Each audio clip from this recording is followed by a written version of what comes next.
I've struggled so much since walking with Jesus. My life has not been better or easier. I've just been able to handle things better, knowing that I'm with him and that I'm walking with him. I've been way more successful from doing my job with the intention of helping somebody. I want to solve a problem. You're coming to me with a problem, I want to solve it. We are all frail human beings in desperate need of redemption. The thing is, because we've accepted Christ, we have that redemption, and he helps us grow. And that's how I see myself, and that's how I see everybody, is that we are in desperate need of redemption. I just really feel like I've hit this sweet spot recently where it's like everywhere he has me, it's like I have an opportunity to be used by God. And I remember telling her, I was like, do you remember like the 6-foot guy that looks like a big Gerber baby? You know? And she was like, no, I know exactly who you're talking about. Look at how many people are at a Christian podcast show tonight. Like, this is incredible. On a Friday night when there's graduations, I am blessed by this. Thank you so much for being here. Now I put my energy towards God, and we can all do that. We can all do big things for God, man. We can all have him in our hearts more. Jesus don't rock with lukewarm Christians, y'all. You're either in or you're out, Poppy. Do nothing out of selfishness. Humbly regard others more important than yourselves. I think if we can practice that as much as possible. We're going to want our listeners to multiply, and we're going to want us to be disciples and just really be putting on for Jesus. God knows my heart, and my relationship with him is ongoing and it's always growing. It's a whole vibe. Like, Armani is still vibing. You know what I mean? Like, his spirit is still here. If you're going through the storm or the battle right now, I encourage you to just keep going and keeping that faith and realizing that God's got you. When we're hurt, we have to acknowledge that hurt, and we have to go to the source when we're hurt and realize that it's okay to be hurt.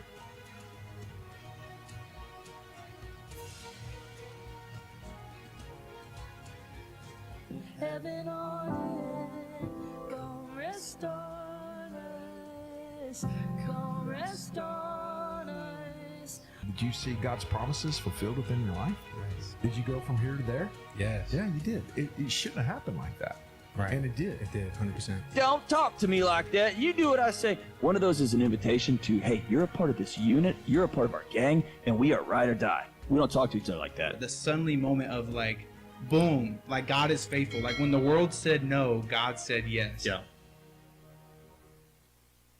What's up, everybody? Y'all doing good? That's good. I'm doing all right. Y'all ever been so broke that when your 5-year-old son loses his first tooth, you get pissed at him?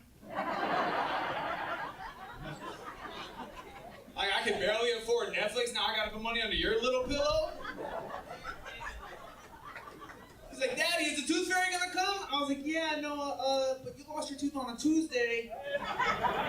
You're gonna have to wait until Friday.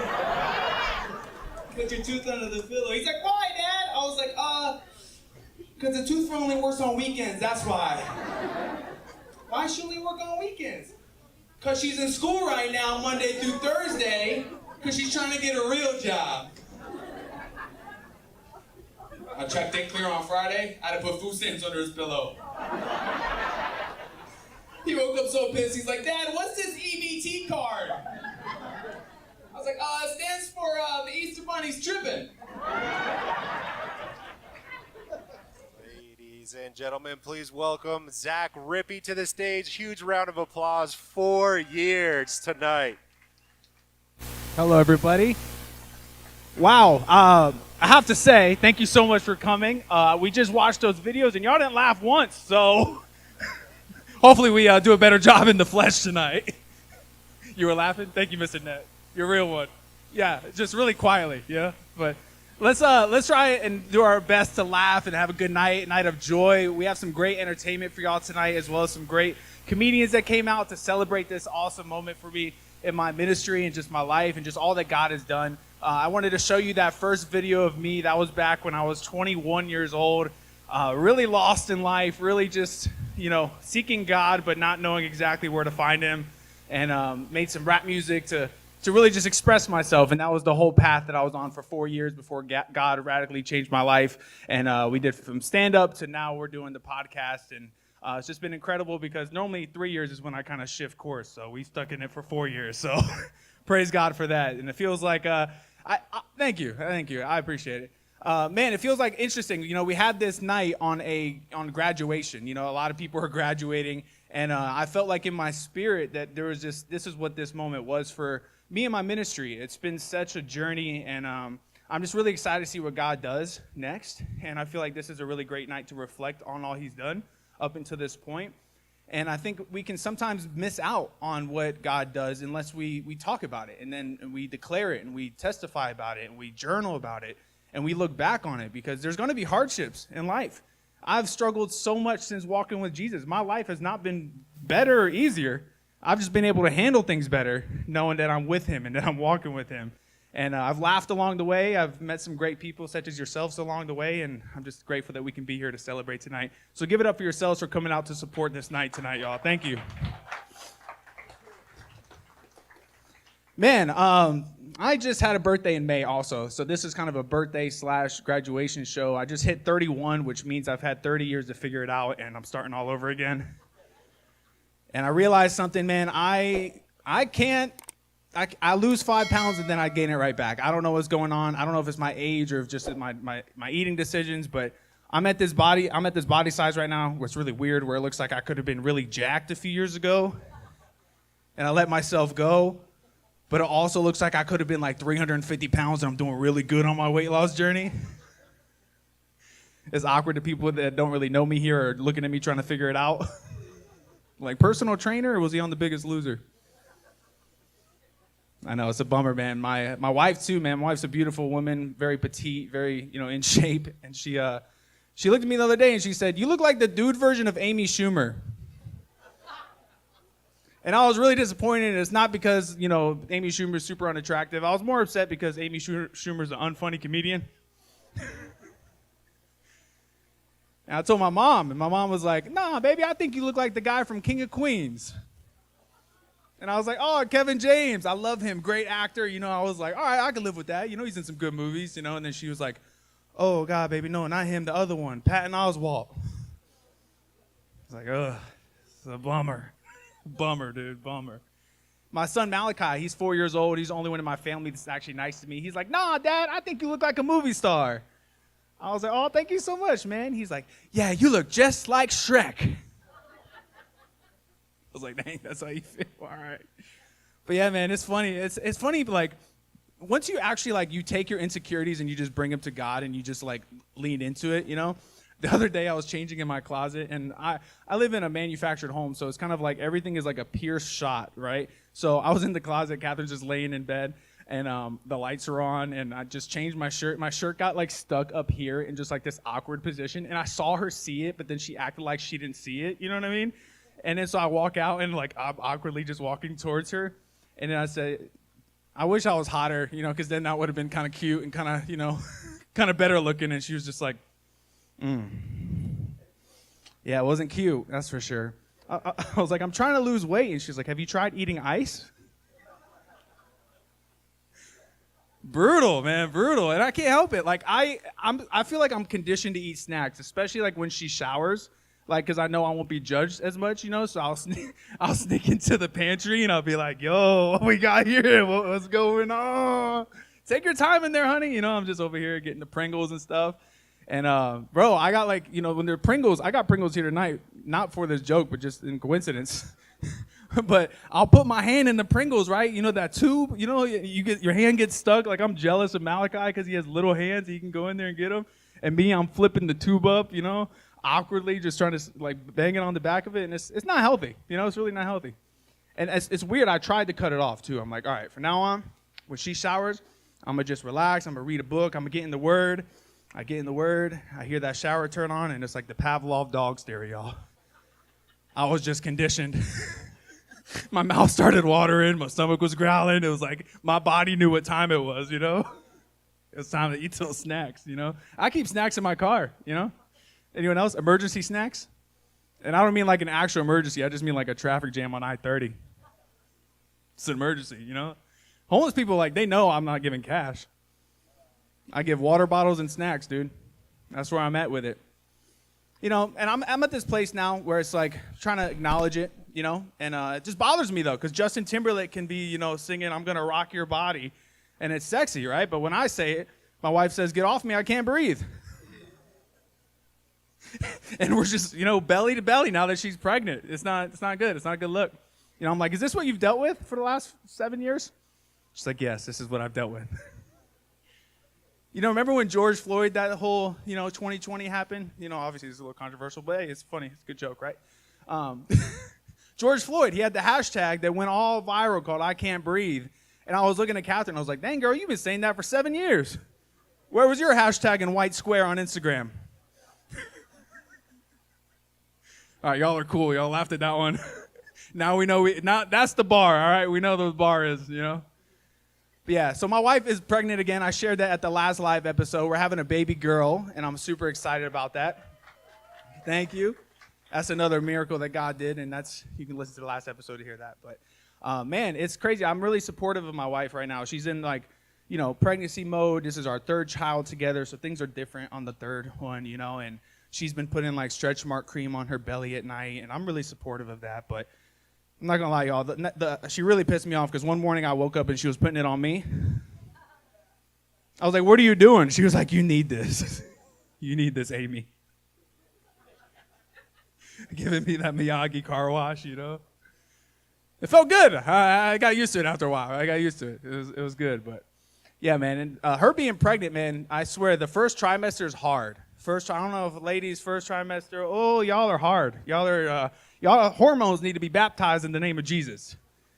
All right, because it is hard. Normally my wife, super sweet, the sweetest lady I know. Seriously, maple syrup sweet. But that first trimester, she's like that Walmart brand stevia. I'm driving home, taking the long way home from work, being like, yo, this traffic is peaceful. I like this bumper to bumper. This is nice. I'll be home soon, I swear. Taking the long way, stopping at McDonald's, throwing the McDonald's trash in somebody else's garbage can. This is a confession. But yeah, man, and it's funny when I remember when she first got pregnant with Malachi. This was about 5 years ago, and she was so excited to be a mom, and she would make me put my hand on her belly at seriously 6 weeks, trying to make me feel the baby kick. And I'm like, you can't feel a baby kick at 6 weeks, right? But she was all excited, so I was like, all right, I'll put my hand there. And I'm putting my hand there, and she's moving it. She's like, do you feel that? How about now?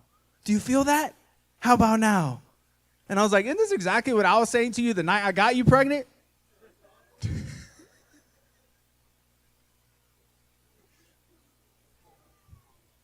It's an insecure joke of mine.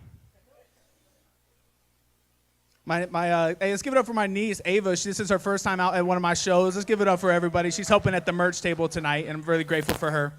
But I have to say, Ava actually taught my son Noah this game a few years back that was quite funny. It's called Credit Card. Have you ever heard of this game? Yeah, he was 6 years old at the time, 5, maybe 6 years old, and he would play this game around the house. I'd be cooking dinner, right? Just cooking dinner for the family like a good husband I am. Ephesians, love your wives, like Christ loves the church. Make breakfast and then lunch and dinner. And so I'm cooking dinner one night, talking on the phone with my mom, and Noah comes up to me, puts his hand like this, swipes my butt cheeks, and goes, "Credit card." And then he just hauls butt down the hallway. And I was just so mad at him, I didn't know what to do. I was just like, "You forgot your receipt!"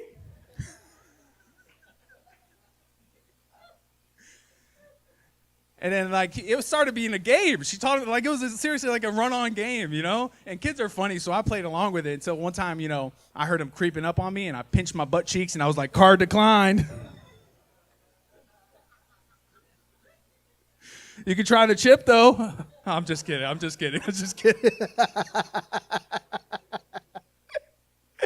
I love when you push it just a little bit too far over that line, It's all right. I'm not P. Diddy. I'm just Zach Rippey.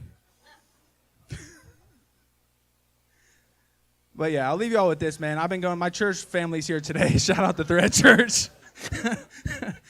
Sundays will be interesting after this. But man, before I went there, I went to, me and my buddy Olivier came to visit me. This was probably a year and some change ago. And we were following Tony Evans religiously. We're listening to his podcast, just really enjoying it, right? And we're like, yo, he's in Dallas. And, my buddy came to visit. My other friend was with me too, Mikey. And we ended up going to see Tony Evans. And we went there, and it's actually a predominantly all-black church for the most part, and I did not know that. So I was loving it though. Everybody was so welcoming. They were saying Jesus walks, They were singing the best songs. They were hugging on me, It was a great experience.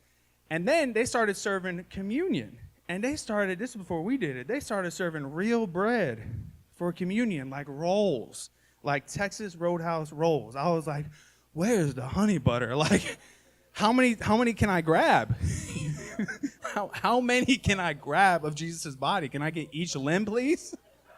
Please, Lord, how much can I was so excited. I asked my buddy, Olivier, I was like, yo, why do they have this real bread at your church?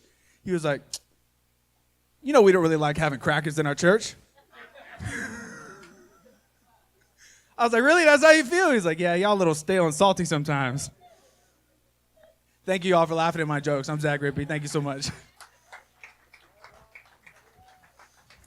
All right, y'all, we're going to have a great night for y'all. I'm going to take a seat, and we're going to just do something special. We're going to be really reflecting on the night. So now that we got joy in the room, we got the spirit of laughter, I think we're going to be able to just really showcase just some amazing things that God's done, as well as just have some more fun. So with that being said, I want to show y'all some videos that were sent in by some friends of the show. I mentioned Olivier. He's my brother in Christ, who I've done so much life with. He was actually the author of the forward of my book. He was supposed to go to Africa with me, and we just had so many great memories of just finding the Lord together. So he made us a little video that I want us to watch today to just show some love today. All right. Zachariah, 4 years of the I Like Birds podcast. I just want to congratulate you, brother, on a job well done on just continuing to encourage and uplift and teach the body of Christ these last 4 years. And so I speak life over you, brother, that the next 4 years will be just as amazing as the last 4. And man, I just want to kind of give a little testimony of where I was in 2020, I believe is when you started your podcast. And man, it just affected me in such a deep and profound way that I never thought it would. My best friend got saved and started following Jesus. And I knew Jesus my whole life. My parents had brought me up in the church. But, like some of us do, we walk away from the church, we walk away from the Lord, and we kind of go off and do our own thing. And so for someone as yourself being so close to me during that time, that pivotal time of 2020 that we can all remember, man, just seeing you get radically saved and start the podcast and start talking about the things of the Lord and, diving into the Word of God, into the Gospels, and just giving people just a raw and unfiltered, experience of a newer Christian coming to the faith was just amazing. And I'll tell you what, it reignited my faith, and it led me to areas like today of, starting my own podcast called Sowing the Seed. We started 2 years ago. And in many ways, you were the major driving force of encouragement for me starting that podcast and even just getting things off the ground and being creative and just dropping pods. So I just want to congratulate you, brother. I want to thank you as a brother in the faith for the encouragement that you've given me, and I'm excited to continue encouraging you in your faith and into all the areas that the Lord has planned for you in the I Like Birds ministry. And so for you tonight, brother, I just want to say I love you, and I'm thankful for you, and I just speak blessings over you and each and every person there tonight, that you will encounter the Lord in a new way, in a fresh way. And I just pray that Zachariah, you continue being that great man of God that you've always been, and that the Lord continues taking you places that you've never dreamed of. I pray that there'll be new states, there'll be new countries, there'll be new opportunities on the horizon for you. And so I thank you, brother, and I wish you the best tonight. God bless.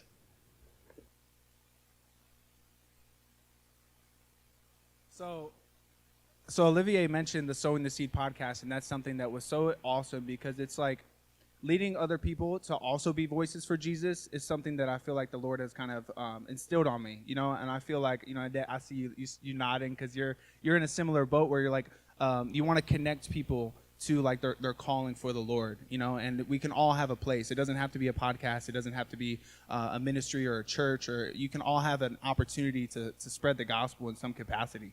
And I think that my friendship with Olivier is a representation of that, and it's just been so cool to see how the Lord has really just like restored that and brought new life to our friendship through Christ. Like now when we talk on the phone, we used to talk about like basketball and like, worldly things, but now we're talking about the deeper things of God together and life and just like the struggles of walking with Christ, in this postmodern world that we're experiencing right now. And so it's just great to have a brother in Christ who can lift you up. So I'm grateful for that, and I encourage y'all to find a brother or sister in Christ that y'all can lean on. throughout the faith journey. All right, and the next video coming to the stage, and this next video coming to the screen, is from my buddy Jake, who was just here. We just did a prison mission together, which was incredible. He flew in on his own dime. He stayed at a hotel in order to just go lead worship to inmates for $0, you know, all for the Lord. And spent money that, you know, in this time is crazy. You know, just the fact that he was obedient enough to just come do that with me was incredible. And we had a powerful moment with God. And so let's watch this video real quick. I like birds, baby. Check this out. All my polos for every golf tournament we've done for the last 4 years. Zach, I appreciate you. Appreciate your ministry. I Like Birds have been a big deal in my life as sharing about you guys and what you guys do. And I'm all about it, man. So thank you for what you've been doing. Congratulations on the 4th year. Let's make it 5. And we'll shoot under 100 in my next golf tournament just for you, brother. Love you, man. He does not shoot anywhere near 100.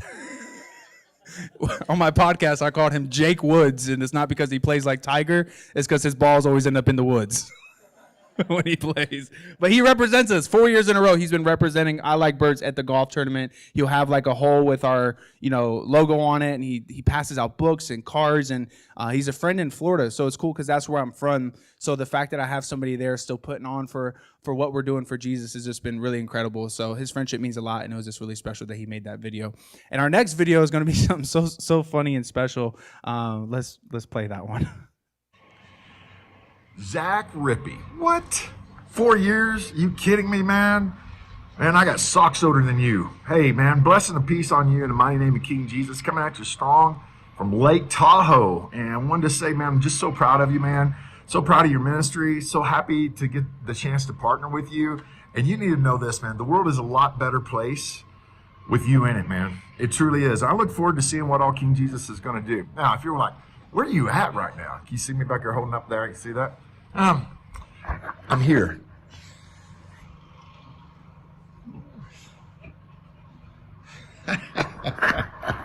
It's tough to be me, but I'm sure it's cool where you're at as well. Bye.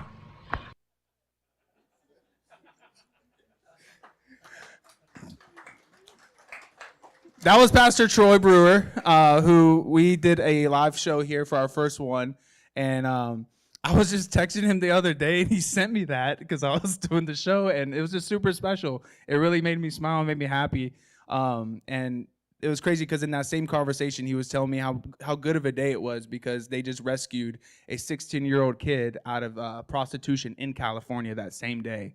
So it's crazy. You see something like that, and you're like, wow, like what if? But it's like he's out there on a mission, though. You know what I mean? Like there's fruit from that, you know. So it was just really touching, and just being able to have, you know, people that have been a part of our ministry from afar show some love like that. It was incredible. So thank y'all for watching that. Hopefully you enjoyed some of that and got a laugh in or two. He said, I got socks older than your ministry. I was like, wow. I almost like canceled the whole show after I heard that part. I was like, yeah, what are we doing? It's not 5 years, it's 4. But we graduated, all right? So, but nah, and with that being said, man, I do want to bring up somebody that's very special to our ministry, who's been there since day one, has been in part of my life since that comedy set that you saw was the first show that I did when I moved to Texas to pursue the dream of stand-up comedy. And I got booked at Hyenas Comedy Club before I even came here for like a showcase. And I walk in, and then the whole room is packed, like 200 people ready to laugh. And I'm like, oh, what a good decision to move here. This is how every show's gonna be. No, that's not. I performed to a bartender in a jukebox before. And so like having 200 people was just like incredible. And one of the first people I actually met that night was actually the person coming to the stage. He was actually the host of the show. And it's been so incredible doing life with this brother ever since. So he's going to do, not only is he going to be a guest on our show, he's also going to do a set of comedy. So let's make sure we're laughing and having some fun and showing some support. He's actually voted the top 10 cleanest comedians in all of Texas. So give your undivided attention and claps for my friend Robb Ross, everybody. Give it up for him. I think I'll mimic the video that we were doing here a minute ago. So anyway, I am rated a top 10 clean comedian in Texas. That's because there are only 9 of us. Yeah. Now that I have your attention, I want to talk to you about your car's extended warranty. Yeah. So I was very excited. I hit 100,000 followers this week. Yeah. I actually hit my 100,000 follower yesterday. Not social media. I started a cult. I actually go out and I hit people from my cult. Yeah. So it was a win-win though. Not that it was success. That was her name was Win-Win. Yeah. Mr. Win was not too happy about it whatsoever. So some of you are older here. See, before you had audio books, you used to get book on what? Book on CD. Got book on cassette. You probably got books on 8-track tapes, right? Yeah. So books on CD. So somebody gave me the Bible on CD. And the thing is, it was a celebrity Bible thing. And so it was great. And the voice for the New Testament was James Earl Jones. You know, the guy from The Sandlot, you know, this is CNN, that type of thing. Well, apparently while they were audio recording this CD, there's a contract dispute. He got about 95, 98% of the way through it and then walked. So they had to take his voice from other movies and TV and stuff like that and fill it in. So when you listen to this discount version of James Earl Jones doing the New Testament, this is what it sounds like. And they walked through the towns of Galilee. Luke chapter 5, verse 1. The kingdom of heaven suffereth violence, and the violent take it. The force. I am your father. And I are one. So that's what it's like to listen to that. So the Old Testament was Dr. Phil. Yeah, so that was very interesting. Yeah, listen to Dr. Phil read the Old Testament. I got to do this really hard because he lost more hair. He said, in the beginning, God created man. And then God created woman. And God gave man a commandment. You could be right or you could be happy. Choose happy. But the best part of it is select commentary by former President Bill Clinton. Yeah. David had 300 wives and 1,000 concubines. Those are the days. And the reason why David had so many wives and so many concubines, that way he come home for at least one in a good mood. Yeah, so that's the Bible on CD right there and all that. So thank you. The one half clap. I appreciate that. You know, Zach said that he performed that Zach was so bad that when he was doing comedy, when he was performing, he said he performed for a bartender in a jukebox. It was so bad the jukebox walked the room. So I have to admit, my first wife is a saint. That makes my other 5 wives Latter-day Saints. Yeah, so she's here. She always appreciates that joke. So, you know, I wouldn't want to marry other women. I just want to clone her. This is what I'd want to do, you know. And so it's interesting being married. So we've been married 36 years. And, yeah, so your hand clap. It actually happens all in a row to the same person. Can still happen, yeah. And so she, you know, ladies, maybe you relate to this. So she'll come to bed and she'll have like rosemary in her hair. She'll have eucalyptus underneath her nose. She'll have peppermint on her lips. And I'm thinking, great, I'm married to a Spice Girl. Of course, they're our age now. Her nickname would be Old Spice. Yeah. And so, you know, people are talking about their sleep number and all that. So she's had some issues with resting and all that. And, I kind of understand because it takes me 10, 20, 30 seconds to go to sleep. Yeah, just boom. It's like a superpower. That and procrastination. Those are my superpowers right there, you know. And she hadn't been getting much rest. Her sleep number right now is apparently unlisted. Yeah. And so we were traveling. So one thing that really helped our marriage was we had something like where the air conditioning went out, and so we had to put a box fan in the room. And so, you know, a box fan, just an old-fashioned box fan that's like, sounds like men's brains, right? Just, and we could sleep and like, oh my gosh, this is a game changer here. So I get a show up in Denver. So I'm doing a show at the Gaylord in Denver. It's a real cool event and all that. But we travel, we can't take the box fan. And so, because Spirit Airlines charges you for that. So they charge you for everything. And so I'm trying to figure out what we're going to do and all that. So I finally thought, well, I get an app on the phone. And I said, you want me to get an app on the phone? You want me to put on some white noise? She goes, yeah, go ahead and play your comedy CD. Yeah, so I'll end off with this. So, the thing is, when you're younger, you do all kinds of stuff. And I had some friends that wanted to protest, and so they actually protested the bishop in Dallas, the Catholic diocese in Dallas. They were upset about something, a couple of friends of mine. So they thought, well, they got on the property, found out you can't just protest on the property. They had to be on a public sidewalk. So they're out on the public sidewalk. They're out there like 2 or 3 days, camped out, protesting the bishop and everything. So I went over to visit these knuckleheads, and I went across the street to give them a sandwich and something to drink. And while I was across the street, I noticed the bishop. I guess he was out meditating or something. But the bishop comes out, and I watch him walk right up to my 2 friends. Do this, turn around, walk out. And I'm thinking, man, that's amazing. They're protesting. The bishop just gives them a blessing. So I ran up to him and said, guys, I can't believe that. You've been protesting, yelling all kinds of things at the bishop here. And he walked out and he blessed you guys. And I go, well, I don't know if he called a blessing. I said, well, what did he say to you? He said, you and your friend get your stuff and get out of here. All right, that's my time. I get out of here. So thank you. One more time for Robb Ross, everybody. Thank you. Is this thing on? Okay. Can y'all hear me? There we go. We in there. All right. I have an outdoor voice. Yeah. It's more like an outhouse voice. One day the police showed up at our house for a noise complaint, and I said, well, who complained? They said, no, we were just driving by. So, yeah. Yeah, Rob, I used to think to myself, like, man, if I only had a dad like Robb Ross, and then I hung out with you for a full day, and I was like, man, I'm glad he's a friend. So when Zach and I actually met doing stand-up comedy, and so I was hosting a lot at the shows there, and so we do like mics and all that. So when you're doing the mic, you're bringing up guys for 5 minutes, and you're introducing them, and you're trying to say something funny.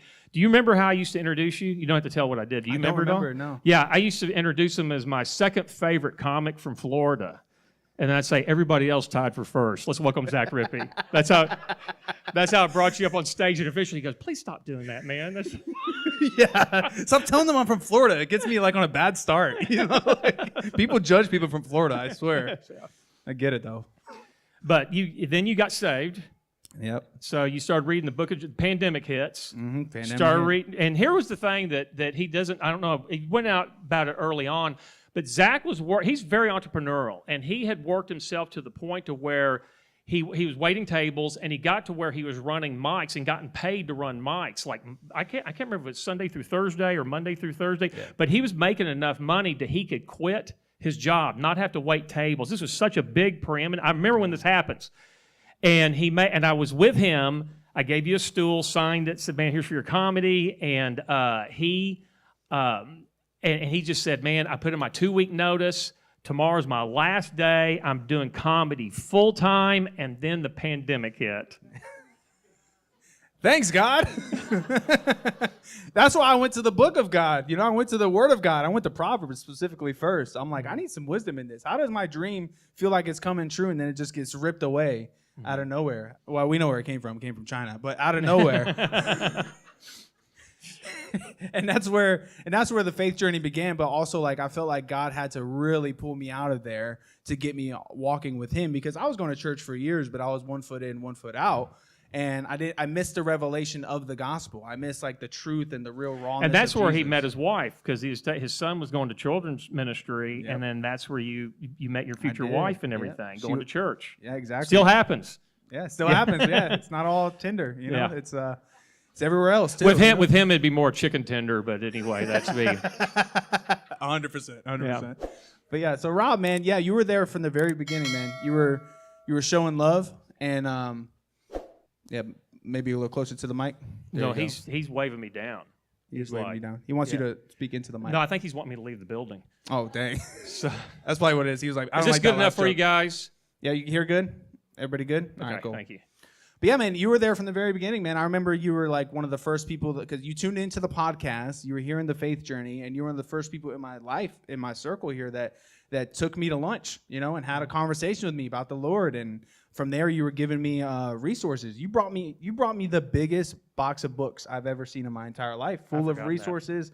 I have a bunch of Robert Morris books now. Yeah, I have a bunch of like huge, Greek Bibles and stuff like that. You gave me everything, and it was just very cool because it showed that like you told me that your heart is and your role that God has led you down is to pour into pastors and to pour into other ministries and help equip them. And you've done a great job for that for me. I appreciate you. And, I listened to the first 43 episodes.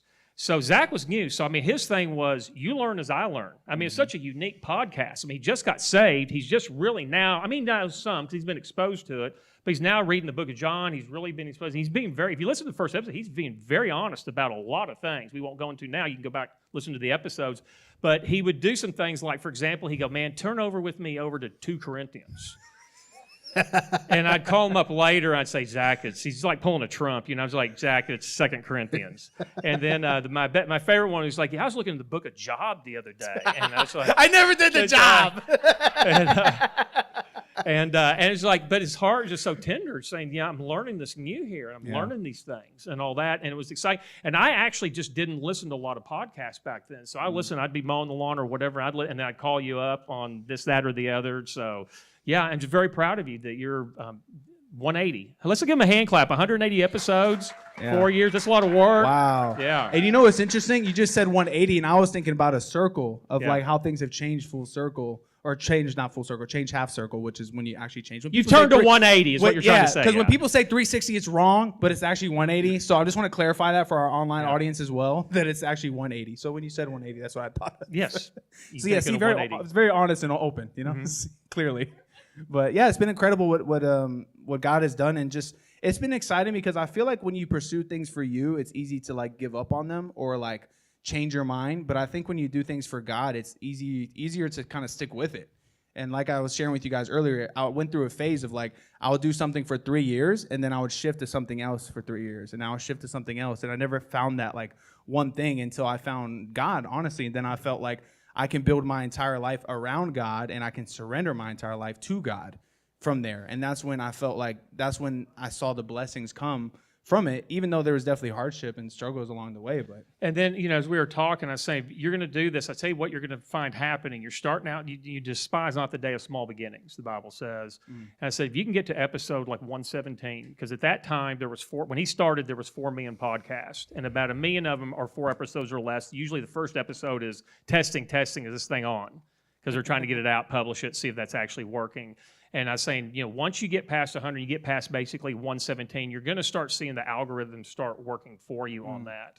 And, and slowly, just being consistent and everything, it has picked up. And you've had a couple of episodes that have literally spiked. Yeah, 1 million views. Yeah, that's pretty, that's pretty impressive. Yeah, and it's wild because you would think that that's like the thing that's going to like change your life, but it doesn't. It's like actually not the case. It moves the needle a little bit, but and that's the thing. It's like I had to recently, it's all kind of in this last season, had to kind of consecrate the podcast back to the Lord and give him back the crown and just keep giving it back to him, because I was noticing that like I kept trying to like, or God would make all these things happen, and I would try to do the math. I would try to be like, oh, if this happens, then this will happen. And that's not the case. That's not what happened. It was one of those things where it was like I realized that. And then even with all those cool things happening, I thought to myself, if we could just have a video go viral, get 1 million views, and then we can do this ministry full time. It's like, no, that's not the case. That's not how it happened. So it happens, and then you feel like, okay, that's like not what I expected. And also it doesn't bring any fulfillment. Like it's cool because people are getting touched by that little nugget or that little gem or that episode or your own faith journey, and that's the real win. If you're being obedient to the Lord, that's the real win, is when you're bringing people closer to him. But it doesn't matter what the worldly vanity like numbers or values are. But as cool as that is, you just have to really keep that perspective of like doing it for the one. And like that's why that's like our mission and our slogan, and it's on the front of our shirt, because it's a daily reminder. Because it's so easy to get into the flesh and be like, oh, because this is, successful, then we made it. But no, it's like every day, it's like, how else can we honor the Lord today? That was yesterday. What about today? Amen. So. Yeah. And Rob, you were also there the day I got baptized, which was special to me. And I really appreciated you for coming out for that. And then you also just recently took me, he was actually the person that gave me permission to start writing a book. He was like, man, just do a brain dump. Just put everything on a piece of paper and just get it all out and then go back and edit it. And I was like, all right, cool. So you gave me like this little confidence. And then you said, I was sharing on my podcast that I did that. And then I was like, man, I don't know if I can afford an editor. Like, I was looking at prices for editing. I was like, I don't know. Like, things are tight. I live in an RV in my in-laws' backyard. I don't think we can afford that. And then he called me up. He's like, man, I'll edit it for you. Like, you send it my way. And he started editing. And he started off really good, man. The first few chapters were really edited. And then he got a little sloppy with it. I failed creative writing in college, so that was the level you got for the editing. I was like, I got to edit his work now. Yeah. Like, but that was really cool because it was one of those things where it was like, it almost like he helped me take the next step, you know? And that's what you need, people in your life that are your mentors that are going to pour into you to help you take the next step and believe in you. And that's what you did for me. So, and then you took me to the Gateway conference too recently, which was awesome. Yeah, so you have to understand, editing your book, is I suffer from an irritable bowel syndrome. Which means I have a spastic semicolon. Yeah, so some dangling. How is that one of your jokes? Where did you write that? When? I was personally dealing with a dangling particicle at the time. So, oh, Lord. Wow. So we won't go in. It's too embarrassing now to talk about. This is the cleanest, dirty show I've ever been a part of. Well, Rob, what is like one thing that you would advise people that want to see like the calling that God has for them and to pursue it? Do you have any advice for them? I would say this much. Realize we are all frail human beings in desperate need of redemption. The thing is, because we've accepted Christ, we have that redemption, and He helps us grow. And that's how I see myself, and that's how I see everybody, is that we are in desperate need of redemption. So, I do, no secret, I do stand-up comedy in the area. And I'm truly like one of the few clean comedians. And whatever other people do, that's fine. They've made their life choices and everything. But I'm in there trying to be a light, trying to be funny, but being a light to these people. And the thing is that, for me, to have somebody that I met doing comedy and been able to have an influence on, that's part of the ministry God's called me to do. You got to find what's your passion. And, and I would say this much, your priorities is your relationship with God, your spouse, your kids, your vocation, your church, in that order. If you keep that things in line there, you'll find that things work out better. And if you follow your passions that God has given you, and sometimes, like you got your Bible college degree, so that was 2 years, right? Right. Yeah. Yeah, and so and that was another thing you completed in your life. You're talking about doing 3 years. See, glad it wasn't a 4-year college. Yeah. It was within that 3-year time frame there. It was 2 years, and so you follow your passion, and you just realize that all of us are in desperate need of redemption, but guess what? You are a child of reconciliation to bring that to people and to help people through what they're going through in life, whether it's a shoulder to cry on or whether to pep them up or whatever. And that's what I've tried to be to you, because I need that from other people too, you know. And you've done a great job, and I'm very proud of you. Thank you, man. I appreciate it, Rob. Come on.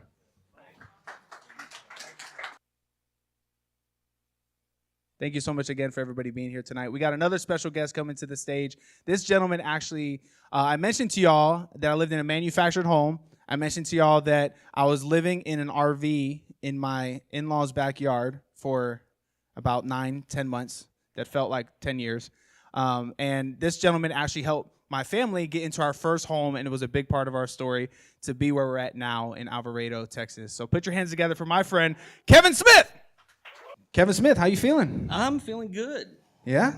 We mentioned graduations. You had a daughter graduate. Yeah, my youngest daughter graduated this morning. It's been a long day. Bring closer. So if I seem a little sleepy, I am. Well, Kevin, you were the person that we were denied so many times to get a house during comedy, during being a waiter, and then even after we did the RV thing, we just kept getting denied for mortgage loans. And we felt we had no hope. We were doubtful.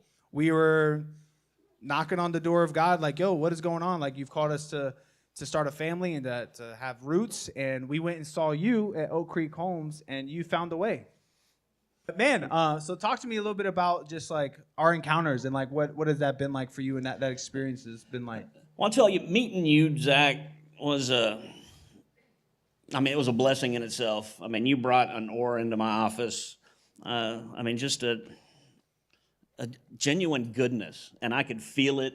You were radiating it, and I felt good about it. I knew that there was something special about you, and I wanted to help. You came into me with a problem. Nobody would help you, and I wanted to. Yeah, and you did, man. And one of the things that I felt like you showed me was connecting people. And I think that when you're in the faith world, when you're in the world in general, but especially when you're in the faith community, it's like prioritize helping people through connecting them with others, because I think that's a very beautiful bridge that God has allowed us to do when it comes to community and when it comes to fellowship and when it comes to who he puts in our life. So I told him my situation. He was like, I got a guy. Let me call a guy. You know, so like be the guy that calls the other guy for the guy. And like I feel so strongly about this because I've encountered people that aren't willing to connect you with that person. And I've been on the other side of it. Like Miss Annette, you connected us with Pastor Troy Brewer in like a really unique way. You were just like boldly invited him on our show, like when he was at church one day, and he accepted. And then you connected us in a group chat. And it was just cool because like that's just an example of like how when you're just obedient and you're faithful and you're able to like see the need and then find your best way to meet it, even if you can't actually like you couldn't give me a loan, but you found the guy that could, you know. And it was like after being denied multiple times, you found a path. And I just thought that was just awesome because it showed that your heart wasn't just for, you weren't in it for you were in it to just help. And I just felt that right away, and I sensed that. And I think I approach my job every day differently since the day that you came in. Wow. I mean, I feel like I've been way more successful from doing my job with the intention of helping somebody. I want to solve a problem. Yeah. You're coming to me with a problem, I want to solve it. Money aside, you to take the money out of the equation, you're way more successful. Yeah. The money happens. Absolutely. And you actually connected us with some also contractors to come out and help us like clear trees. And it was so crazy. It was like the coolest team. It was like a father and son little company coming out to like move trees with like an excavator and like big machinery and like clear a path. And they were all super smart, just knew what they were doing. And it's so crazy because I ended up building like relationships with those men that were out there doing that. And I'll never forget, my wife snapped a picture of it. There's one of the brothers that were out there moving the trees was like talking to me about the situation he went to, and he sensed that I was a pastor and a minister like from the jump. Like he was like, you're like, he could just tell, and it was really cool. And he asked me for prayer. So on the spot that they're like clearing to set my house, this gentleman named Jesse asked for prayer over his daughter and his granddaughter that was on the way. And I just remember just praying and feeling the Spirit just come through, and like, God showed up on our house and just gave such confirmation. And it was just a beautiful feeling because it was like it all kind of stemmed through the connection of what you were able to do. And like this man got prayed over, and like I haven't been able to like see the fruit of that, but I know that the Lord have blessed that. That's awesome. Yeah. I've seen the picture too. Yeah, I might actually have it on my phone. Yeah, and it was really special. And it just there's just so many things that I feel like are happen when you're just like you make time for God and you bring him into the equation. Like tonight we made this night like a Friday night about God. You know, we marketed it. We have comedy here and stuff. We have good laughs and good times, but the real like don't come for Zach, come for Jesus, because that's what we're gonna be talking about, you know? And it's just been cool to be able to like help you grow in your faith and like just be able to you actually, this was really cool. You keep my book on the back of your tell that story. That's really cool. Oh, the 21 Days in Africa, he autographed me a copy, and I keep it in my office behind my desk, standing up on top of a shelf, the top of a bookshelf, and I had somebody come in my office and sat down, and after talking with her for about 15, 20 minutes, she saw the book up there, and she says, I've been seeing that book on Facebook or something, on the internet. And I said, really? Yeah, I know the author. I can get you one. And I called him with her sitting in my office. Hey, I need a book. All right, I'll get you one. Sure. And I think it was the very next day you drove one up to my office. Yep. And even autographed it for her, and I called her. She closes on her house next week, by the way. Hey, praise God for that. You know, that's a process. But yeah, man, it's interesting though because, we say like approved for a loan and we think like, all right, no big deal. But I don't think you understand. And let me unpack this for y'all. The season I was in of being in a tiny confined space, which keep in mind, we bought the RV to go on the road and like live our best life and to travel and like do all the great things, minister the gospel, like all exciting.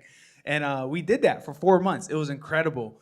But then my oldest son, Noah, his mom decided to move him to Texas. And I was like, all right, this is amazing. That was like a huge prayer answered. Like my boy coming here, like, let's go. I am coming back. I'm putting down roots.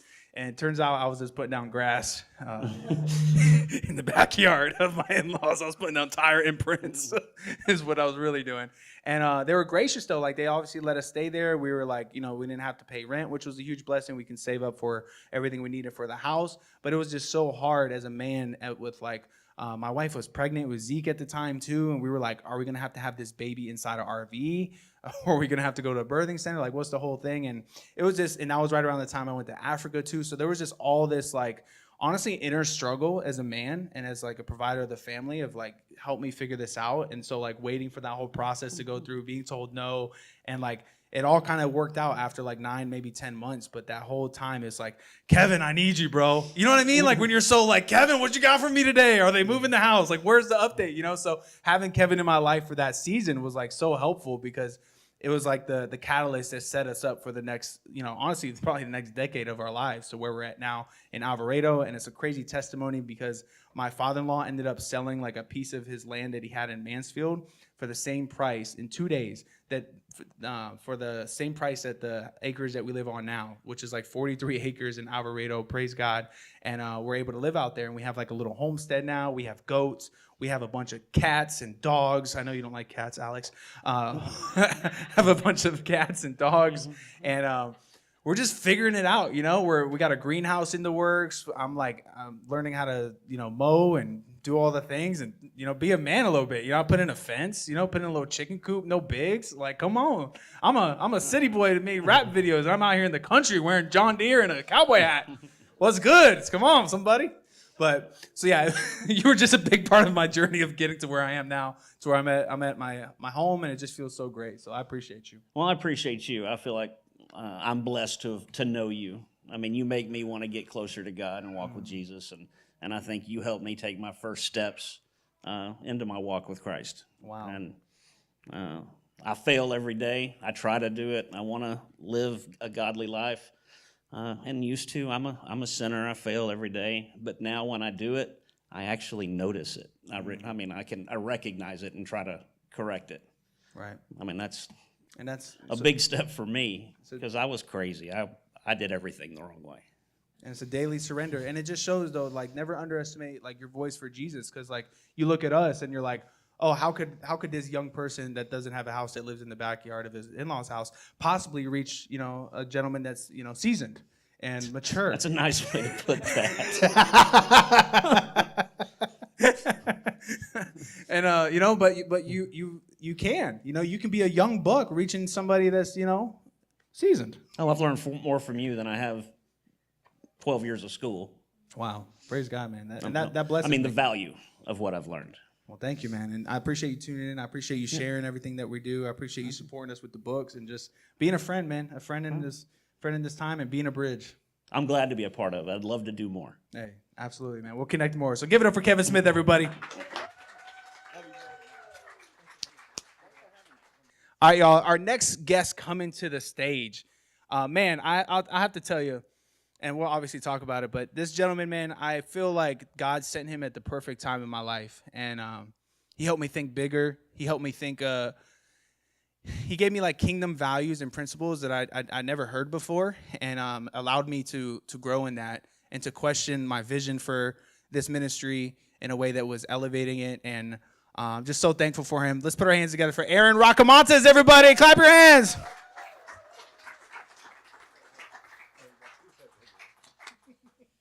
Man, so good to have you, man. Nice shirt, by the way. Thank you for thank you, man. It was only $10. I think you should raise your prices. Yeah, that's false advertising. It's not $10. But no, man, it's so good to have you here. I think it was the end of last year. The middle of last year, you gave me a call when I was at the beach with my family. Saying how much you just been loving the pod and you want to help out and show support in any way you can. And from then on, we've just been buddies, and you've just been sewing into me, and I appreciate you, man. Yeah, absolutely. I remember, of course, I'm not alone. I have a wife and 3 kids, and so I heard the Lord say, so same thing. I saw all your Facebook stuff, but we attended Calvary Church together, and I remember telling Jessica, I'm like, hey, I'm called to help this guy.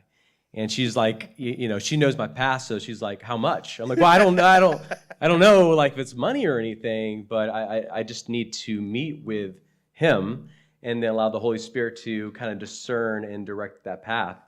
And so obviously we met in Burleson, and then the rest is history, right? We're able to figure out what path was good. And then when we sat down, I was just like, okay, God was like, whatever he needs, you know? So, and then I was like, okay, that's kind of the journey of it, right? Yeah, and we sat down and you were like kind of talking to me about like entrepreneurship, and like Rob said, I had like entrepreneur spirit. Yeah. And it's cool because you're like you're the first person I met that was like, that's like that's what I do.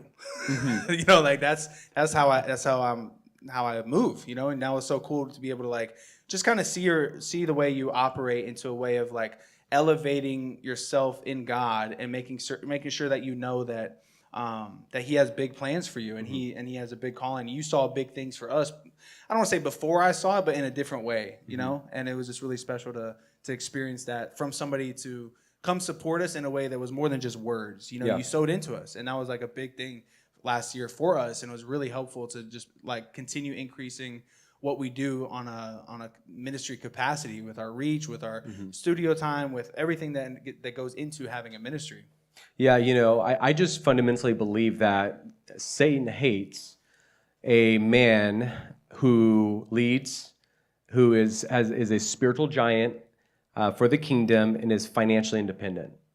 And, you know, when I saw you and we talked, I was like, hey, you're meant for like big things. I remember talking about the different, you know, ways you could get sponsorships and grow this thing. And I knew that you just had the right heart. You know, you meet a lot of people in my background. First 10 years, I was in, you know, from 18 to 28, I was in car sales, sold cars, ran dealerships, technology sales, you know, built businesses, seek-freedom.com. Check that out. My partner and I, we're doing something new too as well. But, you know, I just realized that I needed to be the financier for the kingdom and be the priest. I wanted to be the hands and feet and be the person that relies on and says, hey, I'm praying for somebody, and be like, oh, I'm that somebody. Wow. And I didn't want to just be the guy that could go, but I also wanted to be able to financially steward and send. And so when we connected, I'm like, hey, we're going to be grafted. And we'd had that conversation of like, whether it's financial, whether it's connecting. My mom, you know, of course, she was like, hey, you got to get Zach, you know, meet Troy Brewer. And I'll be honest with you, I was like, yeah, Mom, okay. And she's like, got your number and just made it happen. Yeah. I was like, wow, okay, action. Yeah. And I just know that we're all better together, and we're all part of the body of Christ. And we're here to make an impact, do big things. Launchbox Collective here with Dave and Jen. I mean, this is amazing, right? So I believe you're moving the needle tonight, and every time you get on a mic, you move the needle. Yeah. Oh, thank you. Well, I received that. Give it up for that, y'all. That was beautiful. But yeah, you can get a membership here at Launchbox, y'all. If you guys are interested in doing some podcasting here or some studio time here, they've been, like I said, Dave and Jen, and as he said, have been incredible to us here, and they're all about the kingdom as well. So if you guys are, you know, looking to launch a platform, or you're looking to shoot some ads or some photography, like my friend Joni here is right now, make sure you give them, you know, a shout out, you know, and go check them out on their website, launchboxcollective.com, and come take a tour yourself. So. That means all y'all here, you know, and online. It's a beautiful thing what they're doing here, and you've done some connections with them as well. Yep. So when we met, same thing. I was just like, hey, we're supposed to be connected somehow, and you know, I know Junior. He Junior. If you don't know Junior, he's the raise your hand, Junior. Raise your hand, Junior. There he is. You know, I'm the guy that makes the mess. I'm like, dude, we should do this, and I'm like, okay, cool. Well, can you make that happen? You know, and he's the brains behind a lot of things, and he has a lot of courage and. So him and Dave and Jen worked a lot with a few things, but honestly, there's nothing else like this in DFW. Yeah. Not even close. Absolutely, man. So. And I think like we're talking about I think the theme, a little bit of the theme tonight is about bridging and connecting people. Where have you seen like true value in that in your own life, in your own business, in your own kind of walk with God, of how important that is to be able to facilitate the kingdom? Yeah, the first thing I think of is obedience. You know, once the Holy Spirit does a nudge of like, hey, reach out to this person. Jessica, you know, I love my wife because she'll be like, what are you thinking? Like, what are you thinking? And I'm like, I'm supposed to, it's just, she knows when I look at somebody and I'm like, let's go meet that person. And I believe we live a life very intentionally. And so for me, it's obedience. And through obedience, I find peace in our life, and that's invaluable. Yeah. When you're walking in the will of God, sometimes it looks like walking in the middle of chaos. kind of like the Marvel movie Flash, where everything else is like slows down because you're so fast and everything looks chaotic. But yeah, I believe that that's what it is. It's just walking the will of God and knowing that your behaviors and your intentions, what you can control, and the outcome's God's, regardless of what it looks like. Wow. So the networking is, I believe, you need to. If we're going to impact the kingdom the way we need to, everybody's, we can rely on each other's resources. And I think a lot of people, even for myself as a growing entrepreneur, it's chaos all the time, and it's easy to not want to say I need help. But it's in saying I need help, do we all become better? Wow, that's real. And as far as mentorship, I know that that's something I feel like you've given us. And I don't even know if you like wanted that or like if we asked for it. I just think it kind of just naturally happened just because who you are and who I am as far as being like a sponge and just very curious and like wanting to learn and like, okay, like what am I not thinking about here? What can I improve on?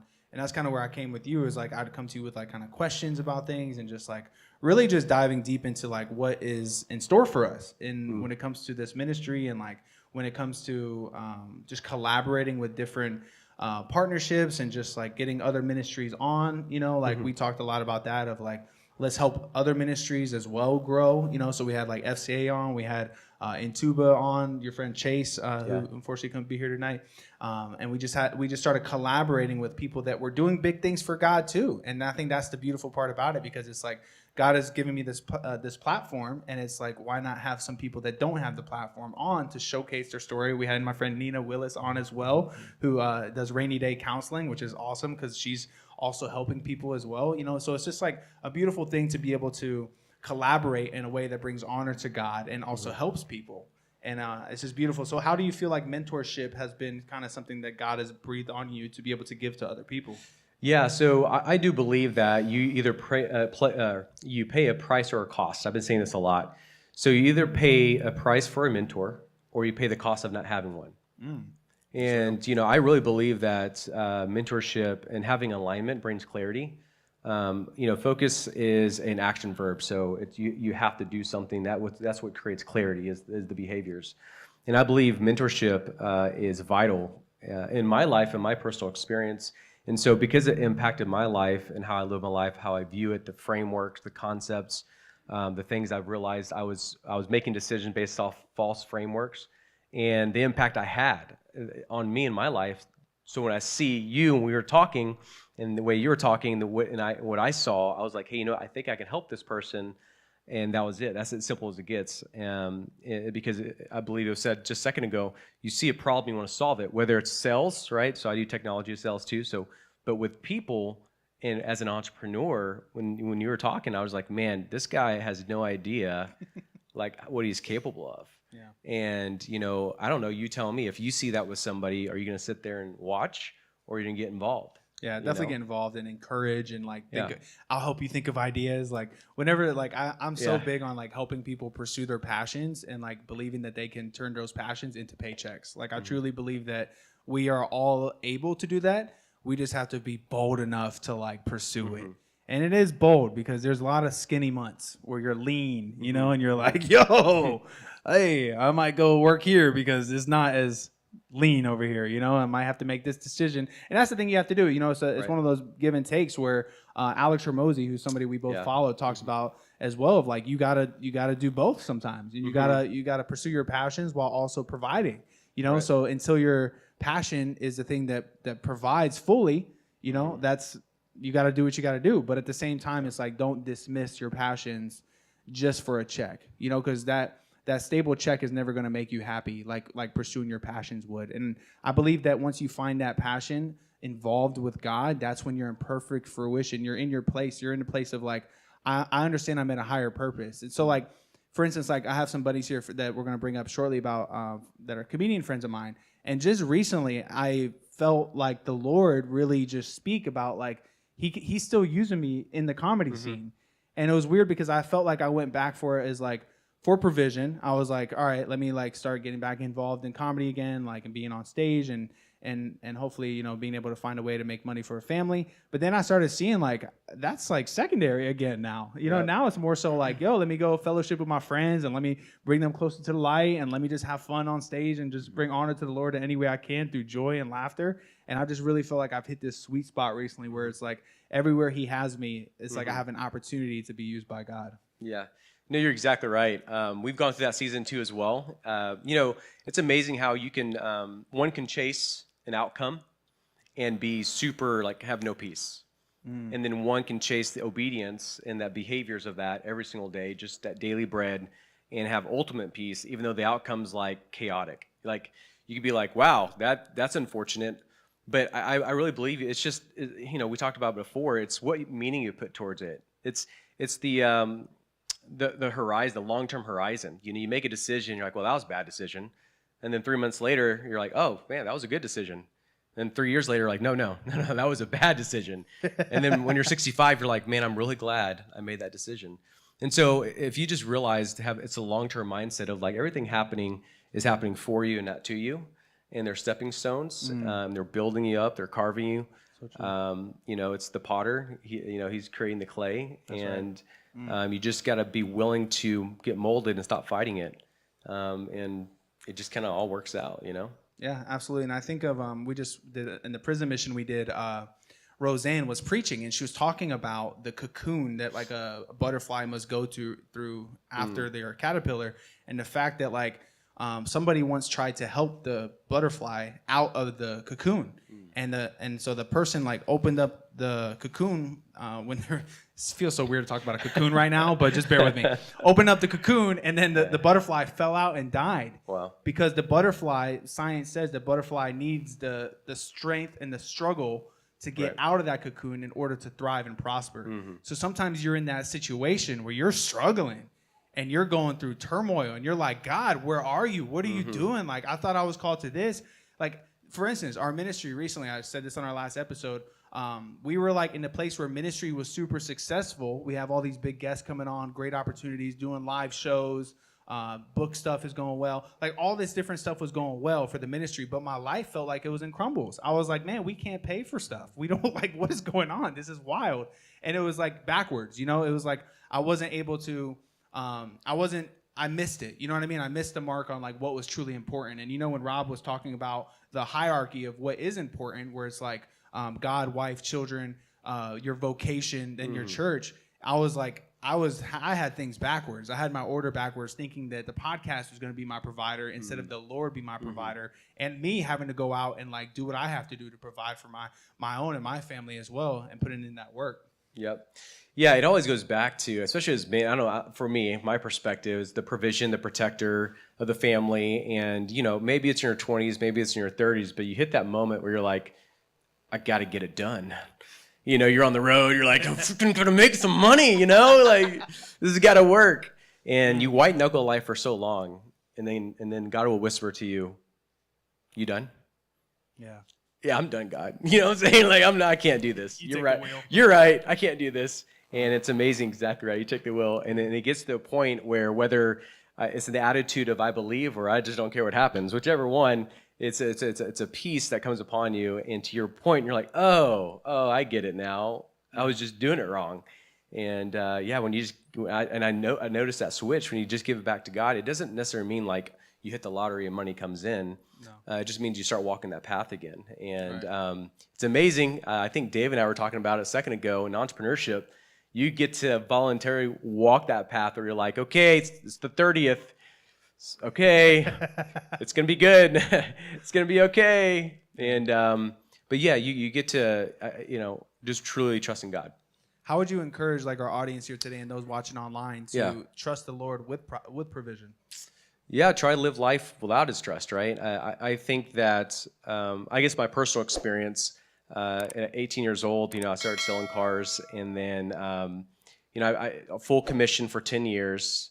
And I just remember multiple times banging my head against the wall because my manager was like, you're working to bell, you're not selling any cars.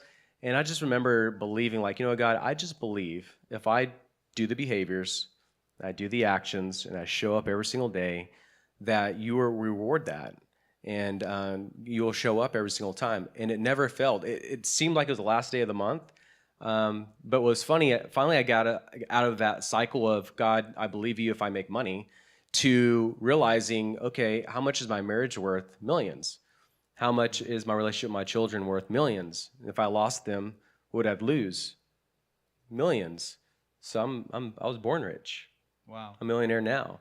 Money's a byproduct of the alignment with Christ. And so the closer you get with him, the more you're rooted with him, and the more you're just like, God, your will, whatever the outcome might look like, it's what it's supposed to be. And once you learn how to live with no money, you're like, well, we're not dead. You know what I'm saying? We're like, we might be able to eat ramen noodles, but we're not dead. My needs are met. You kind of get perspective, right? I mean, like, you're just like, hey, there's a lot of things that in this world that you look back and, my story with my oldest son, he was diagnosed with Down syndrome, and, he lives in a world that I do not know yet. And he's just like, Dad, you're in my life, and that's all that matters. Wow. And I'm just like, we're good. Yeah. We can't go to Starbucks today, but man, we're good. Now that's so good, and this is maybe just like me being super honest with you guys, but I was having a conversation with somebody recently, and I was sharing with them that, like, why do I even want money anyway? It just goes to everybody else. You ever notice that? Like, you get money and it ends up in somebody else's pockets every time. So it's like, why do I even care for this? Us business owners appreciate that. What'd you say? Us business owners appreciate right? that. Yeah. The ones that are like receiving are fine, But me, I'm like, how come I can't keep any of this? This is wild, But I need to follow Dave Ramsey's 7 baby steps. Well, I will tell you, man, you're the seasons of blessings and abundance. And because of your obedience, 4 years, the thing about personal branding is people buy you before they pay you. Same thing with salvation. People has gotten saved, you just haven't heard about it yet. Oh, wow. People are making decisions for their lives, and they're leading their family differently because of you. The podcast I've listened to, I'll be crying in the car. I forget who was singing, but someone was singing on a podcast. I'm like, it's a 15-minute podcast, and I'm over crying. And I'm thankful for you. And I just wanted to remind you the impact you have, and that you at night when you're all alone and you're probably thinking like, man, is this gonna work? It's working. It's working. And if it just works for one, look at Billy Graham. He showed up to one, back in the day it was like a tent conference or whatever. So you affected an Aaron Rocamontes, and that's a big deal. I appreciate that. Well, thank you, man. Give it up for that, y'all. Thank you, Dave. I love that, and it shows, like, we go back to the message of doing it for the one, and like Kevin talked about it, Rob talked about it as well, of like just the impact that something, like, I'm telling you, when I started this podcast, I literally thought 4 people would listen, like total, like I thought my mom and like a few other my friends, and to hear, like, we hit like 1,000 listens after like 23 episodes, and like I thought to myself, like, why do people care what I have to say about Jesus? I've read 2 books in the Bible. Like, I'm not credible. I don't got no like pastor background. I'm not a PK, which is a pastor's kid. I don't, like, you know what I mean? It was just like, why me? Like, and it's still that. It's still that. I swear, I'm still like, people watch this? Like 1 billion people have seen that? It's crazy. But at the same time, it's just like being obedient. He called me to it. We did it. And now there's fruit from it. And the fruit is like moments like this where you get to see like, wow, this thing where, it's just between me and the Lord, and I'm giving that to people to listen to, and their hearts and their ears is really doing something in their faith. It's stirring something up spiritually. And I truly believe that we all have that ability at our jobs, at our places, in our circles, in our lives. We can bring that to them. We can bring that to them, even if it's not with our words. We can bring it to them in how we treat them, and how we show love, and how we're there to help, and how we're there to meet the need, and how we're able to just like show God to people that don't know him, that maybe do know him, but like, keep showing them, keep showing the light, like, I know, Miss Annette, I'm looking at you. I know you know God, but I'm gonna keep showing them to you too. It's like, that's what it's supposed to be. And I feel like there's a great hope in the country. I don't know. I feel like, and I might be alone in this, but I feel like there is like this big awakening happening. I feel like there's this big like swing to truth. I feel like college kids are getting baptized all over the nation. There's like revival happening. I feel like people are tuning into Christian. Look at how many people are at a Christian podcast show tonight. Like, this is incredible. On a Friday night when there's graduations, I am blessed by this. Thank you so much for being here. Like, y'all came to hear about Jesus on a Friday. Y'all could have went to Olive Garden. They're still open, I think. Way out. No, but man, I do want to tell you, man, is you made a comment and you're like, why do people listen to me? Yeah. And I think with the story in the Bible, right, David and Goliath. Why is that story told 1,000 times? Why is that story so impactful for all the men in the room? It's because there's a courage, there's a boldness we all seek. We want to be that David that amongst thousands says, I'll go. Yeah, that's real. Send me. Yeah, you're just a boy, right? Hey, Yeah. you just got saved, right? I know nothing, right? And I just want to encourage you, bro. Like, you're the David of your story, and people follow that. They're like, dude, he's got guts, he's got courage, he's bold. Job, probably not. 2 Corinthians, but they're like, dude, I thought it was the same thing, man. I didn't know either, right? And I believe that vulnerability is the highest form of emotional quotient because most people lie to themselves all their lives. Right. And unfortunately, they're mostly because they're unaware of it. And you get to show up and say, hey, I'm just like you. Right. And so, yeah, dude, you're David of your own story, and this is awesome. Well, thank you, bro. That blessed me. And it's so interesting you say that because in that trailer video, the one where I'm wearing like a tank top, I don't know if y'all saw that or paid attention to it, but in that video, I was actually sharing this story about I went to church, Calvary, and you know Mike Davis? Yeah, I know Mike Davis. Okay, he came up to me. GC, construction guy? Yep. He actually did our porch to the house that Kevin got us, so small world. He came up to me, and this was the first time we met, and he asked me, what do I do for a living? And this was like, keep in mind, in the midst of COVID. I'm so excited I'm sharing this story right now. It's in the midst of COVID. And so I was like 4 or 5 months into the podcast, and like, keep in mind, wasn't doing comedy anymore, didn't have a job. I was getting Biden checks, like life was kind of good, like give me more stimmies, come on. Oh my gosh. I'll buy more mics, I'll buy more gear, come on, Amazon. But he came up to me and like he started talking to me. It was at like a man's night, that we used to do there at Calvary on Monday nights. And he was just like, he looked at me when he met me with like wonder. He had this look in his eyes. I'll never forget where he said, like, you remind me of David. And like, it was so bizarre because I was like, who's David? And of course I heard the David and Goliath story, but like, I didn't have the 1 Samuel, 2 Samuel like in me at that point, So I went home and I was so excited about it. It like really touched me. And I went I made a little 7-minute YouTube video with a webcam with a tank top on saying like, what do you do? Because he asked me that question, and I was like, man, I do a podcast about Jesus. It was the first time I've been asked that question in months. So I was so like, I don't even know what I do. I do a podcast about Jesus, dude. What do you do? You know what I mean? Like, what am I doing here, Lord? So that was like my job for like literally the first 2 seasons, it felt like. And so I shared that with him. And when he said that, it was almost just like the Lord said it, where it was like he really just like wanted to encourage me to like keep going. So like the fact that you said that tonight on the 4-year thing, it's like that's a 180. Yeah, a reminder. Yeah, it's a reminder, dude. Well, man, I'm going to turn the script on you because you've been doing all the talking and asking questions. What do you see the next few years for I Like Birds and for the community? Wow, I love that question. Yeah, man, I see. I'll be bold. I see a book deal, honestly. I'm writing this book right now about my best friend Armani, who, if you got snacks, you saw his picture. And that was a big part of my faith journey, is losing him 6 months after I started walking with God.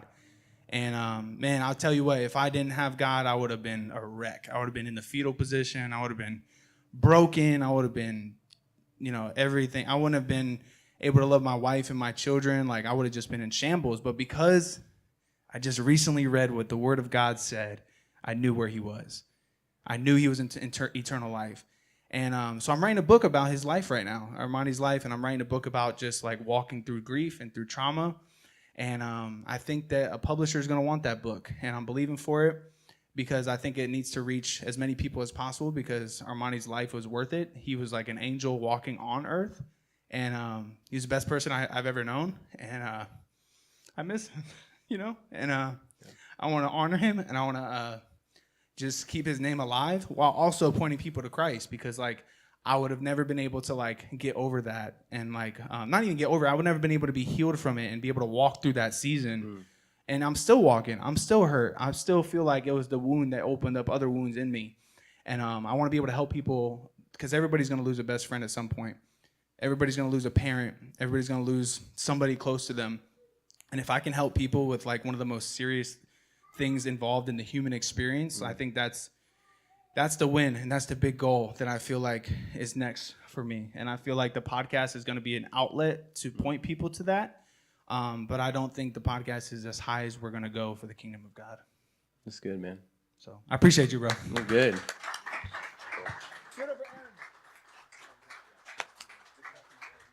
Didn't think I was going there tonight, y'all, but that's what the Lord does, you know? And y'all having fun still? Y'all enjoying the convo? All right, y'all, we are going to, I just have to say, I am so thankful for y'all being here tonight. This has been truly special, just looking out and seeing faces that I'm like friends with and people that I love. Be here to support us tonight has been incredible. And I know y'all could have been anywhere in the world, but you're here with us tonight, and we appreciate it. And now we're going to, at my expense, we're gonna roast me. We're gonna make fun of me by people that are really close to me. I love these guys. They're incredible comedians in the DFW. So put your hands together again for Robb Ross coming to the stage, Jordan Haywood coming to the stage, and Anthony Fink coming to the stage to roast me like a chicken. Let's give our hands together for Robb Ross as he prepares this awesome roast. All right. Hey, let's hear it for Zach and all the interviews tonight and all the people that were interviewed. And for me, too, because I was interviewed. So that was great and everything. And so, you know, because I do clean comedy and stuff, so I'm not used to being, like, mean-spirited or doing roast and that type of thing. And so it's really hard for me to think about kind of negative things about Zach or to say something funny or poking fun at him. But fortunately, his family, his producer Taylor Perkey, and the staff here at the Launchbox Coffee Launchbox Collective, right? Launchbox Collective don't feel the same way. So, yeah, they were helping me out here. They were helping you. Yeah. So Taylor, really? Yeah, here we go. Y'all betrayed me. Go. Oh, here we go. Oh, the gag joke of the scroll. Right. Yeah.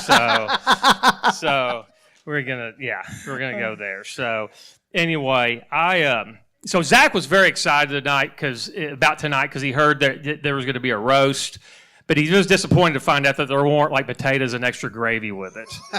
So, and if you saw the videos there, the reason why it's episode 180 because that was about 180 pounds ago. So you can see him growing in the Lord. It's going to be full gospel before long. And you know, Zach, I just want to tell you I love you. You're literally like the son I never had. You know, that son. You know, the one that's unemployed with 4 kids and trying to make it in comedy. That son. That's the son that, I don't have. So, yes, I want to let you know that. And so, Jordan Haywood, yes. Let's hear it up for Jordan Haywood and Anthony Fink. They're going to be roasting up here and all that. And so Zach was very excited to do a roast, and so he saw anybody saw the Tom Brady roast? Anybody saw that? Yeah. So he thought, well, I'm going to do this. I'm going to get Kevin Hart. That's what he's going to do. And that was his first thought. How can I get a lot of likes? And then he looked and saw how much it cost to get somebody with the immense talent of Kevin Hart. And so then he decided, you know, who else can I get that's short and black and has a lot less talent? So Jordan, that's why you're on. That's why you're on stage tonight. And I just, you know, when I walked in, I thought I saw a man praying, and then it turned out it was Jordan standing up. And so if you saw him outside earlier before the show, a hawk came and picked him up and tried to carry him off. And I think, brother, that's the first time you've had a 24-inch vertical in your entire life. So. Yeah, and I mean, I'm not saying that he's not that athletic. I mean, he went to a predominantly white high school, and he still couldn't make the basketball team. And so, he's ripping you, bro. Yeah, he is. Yeah, and so, but you know, but he and I, we performed over at the Improv in Arlington. We see each other at Hyenas when we perform, and you know, I went to an integrated elementary school, middle school, high school, college. The churches I've been involved with are integrated, And, I hate racism. I hate it. I hate it any direction where people don't like each other, white, black, anything else, going along any other races and all that. But, brother, I want to tell you, it's just from a white man to a black man, everything you do tonight, I'll promise you I will laugh at 3/5 of your jokes.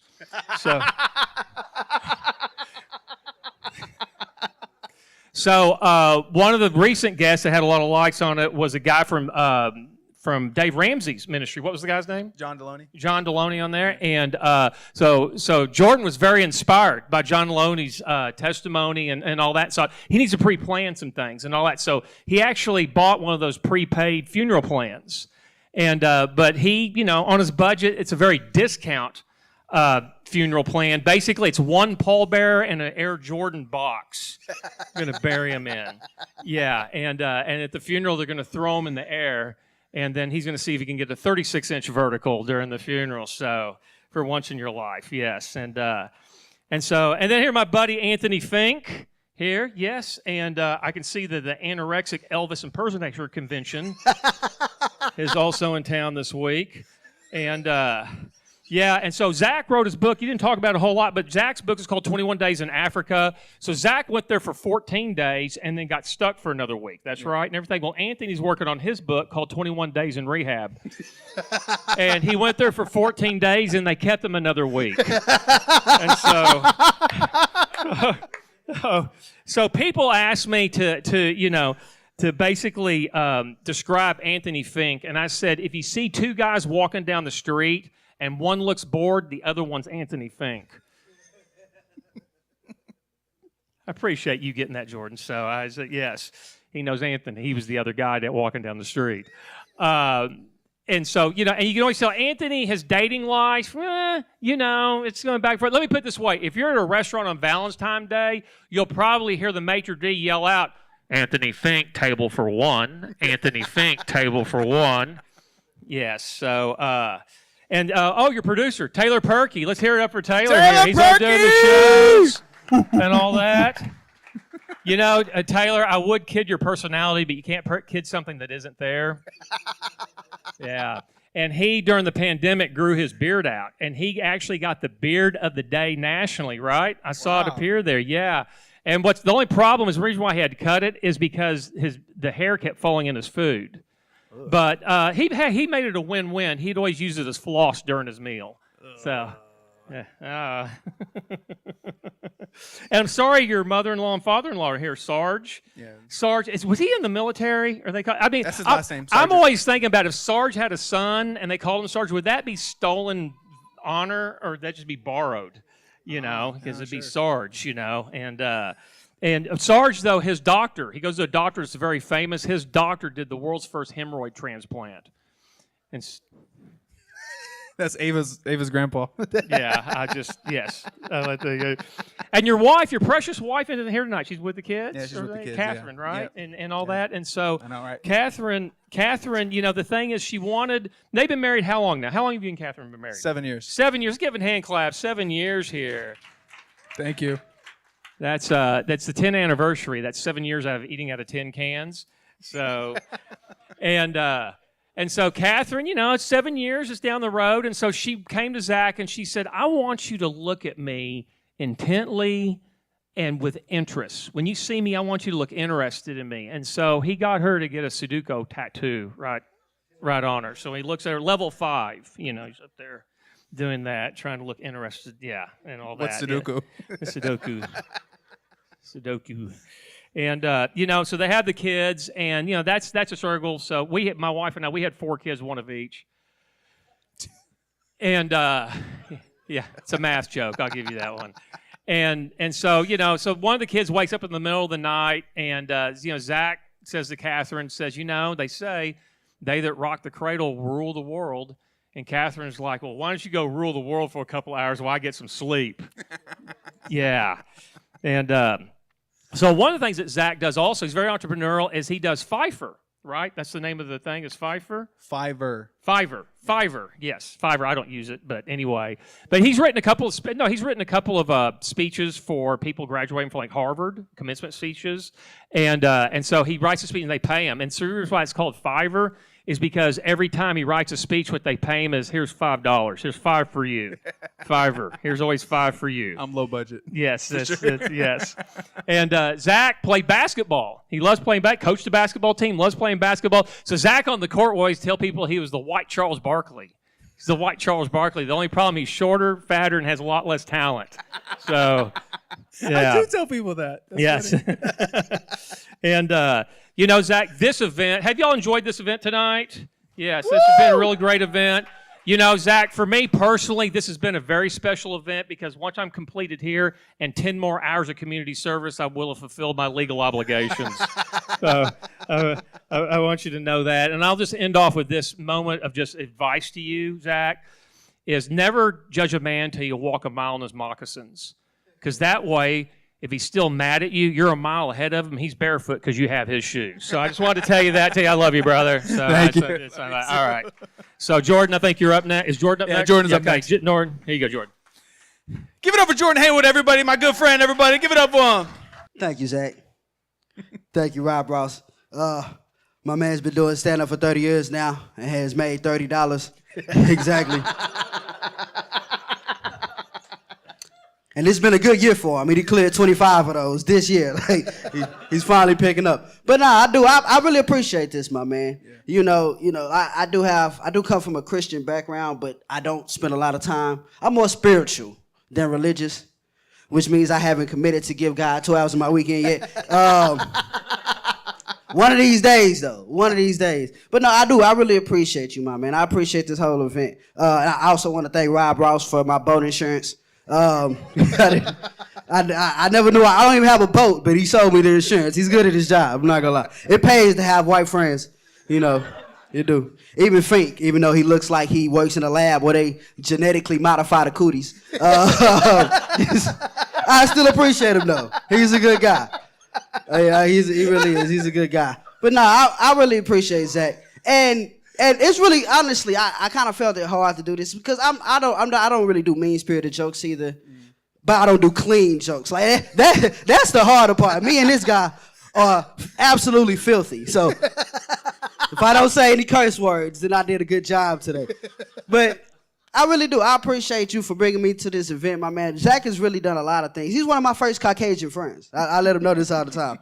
And honestly, Zach has done a lot for me. Like, I met Zach. Zach booked me for my first show.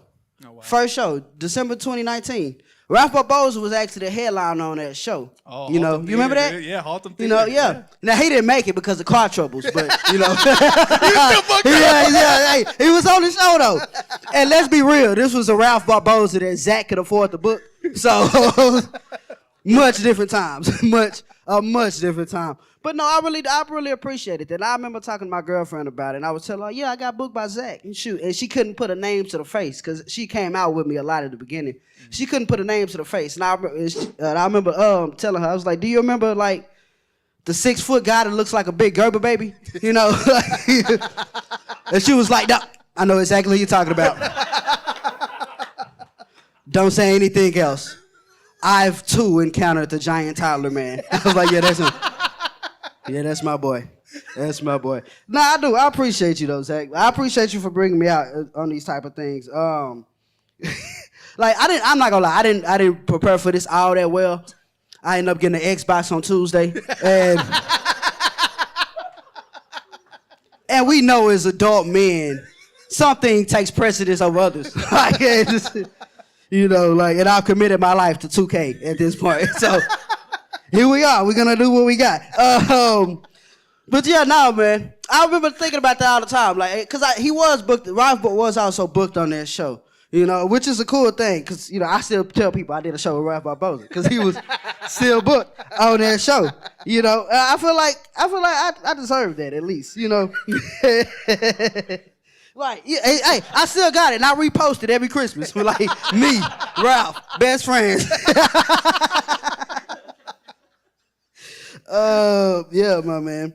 But yeah, I've known Zach for a while, and honestly, he really is. He's a stand-up individual, mostly because when he sits down, his double chin turns into a pillow, and he can't help but fall asleep. Like that. He's like, I'm so tired. Like, But I had to learn some things about Zach over the years. Like, he played varsity basketball, which was crazy, because immediately upon learning that, I went and enrolled in Bloomingdale High. And I was their all-time leading scorer within 72 hours. Like, so thank you for the tidbit, my man. No, I love you, my man. I do. I love you. I love you for a lot of reasons, my man. Mostly because you're unapologetically yourself. You know, like you really, like, we're asking him about things that we can roast him about. And he said, I remember he said, well, I love music from the artist Russ. I like, well, if you know it's a problem, my man, you could change it. Like, you don't gotta keep living your life like this. Like, if you can point it out, you can do better. Like, I just, you know what I mean? But first, you gotta want better for yourself. But no, I appreciate you, my man, because really, despite looking like a huge toddler, you a man. Like, you're a man in, like, the definition of the word, my man. When you had your first kid, you didn't cower. You know, right. You cried in a dark room for like 2 weeks, but you know that's normal. But you took responsibility, and not only that, you took pride in being a father, and I really appreciate that. Not only that, like, he takes pride in everything he does. I really appreciate that. Like, he goes above and beyond with everything, whether it's stand-up or the podcast. And I remember having this talk with you outside of Mad Hatter like one day. Like, I really appreciate you for what you do, man, because at your core, you're a man. You know what I mean? And you do what a man does. And he said, thank you, Jordan. And then he popped open an apple juice and drove off in his Toyota Tonka truck. The wheels were skating like blah, blah, blah, blah, blah, blah. Yeah, my man. And it's not, I don't even have much more. There's not a lot to roast about my man, especially when he has a hat on. Like, he kind of, he's hiding it. He's hiding what I can talk about. There we go. There we go. See, I ain't mad at you, my man. You lose your hair, but you know, I'm out here losing my hair too. You know, but I did this on purpose. This is how I advertise for McDonald's. I walk in the room like Wu-Tang Clan, ain't nothing to mess with. Like, but yeah, I really do. I appreciate you guys. This is my first foray into clean. Anything clean, this is about as clean as it can get. So, I appreciate you for bringing me up. I know. What a gamble. Hey, my man. Hey, when I saw you had Tasha K on the lineup, I was like, hush. When you had Tasha D on the lineup, I was like, what's she going to do? Like, how's she go? Right, that's it. Like, I don't have nothing clean. I took a shower for this. This is about it. But I love you, Tasha, wherever you at. I'm going to get the dirtiest comedian up here next. My man, Anthony Slimeball Fink. Here you go, baby. Thanks, Jordan. Appreciate it, buddy. Wow. Let's give it up for the big man who hates stairs, shall we? Yeah, Zach's podcast is called I Like Birds. I think he should change it to the name I Love Elevators. Yeah. If you guys think I'm just going to stay up here and make fat jokes about Zach all night, you're right. But I only have enough to cover his left side, so... Speaking of sides, Zach eats all of them. What are you laughing at, Jordan? Jordan reminds me of Shaquille O'Neal. I'm just kidding. He reminds me of Dollar General Kevin Hart. If the card just kept declining, you know? Yeah, we also got Robb Ross here. I don't know if y'all could tell, this isn't my normal attire. I tried to dress as much like a middle-aged white man so I can match Rob. Really just look like the geriatric Lego man. That's what I've always thought about you, really.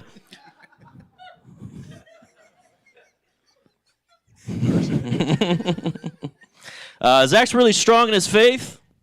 He's been converting a lot of people. That's right. He converted his ex into liking other women. That's right. And he's converted his wife into loving his fat ass. So.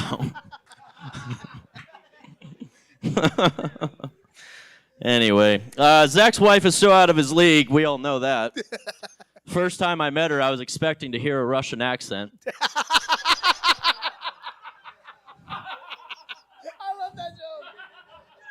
Not because I thought she was a Russian mail order. but because he doesn't believe in the Ukraine crisis.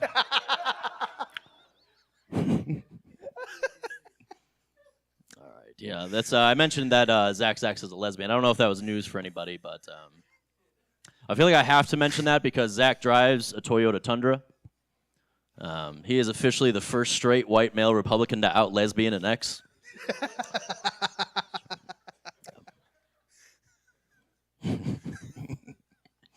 Yeah, so Rippey is here. That's right.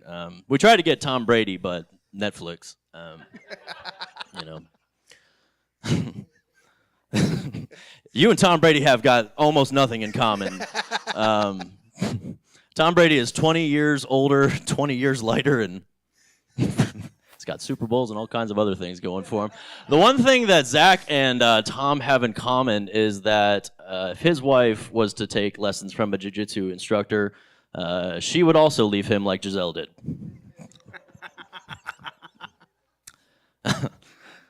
Zach went to the police academy. Everyone saw that? Yeah, it was pretty cool.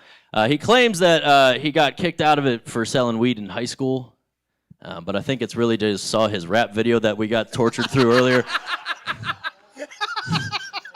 Like, we're already lame enough in this place. We don't need this.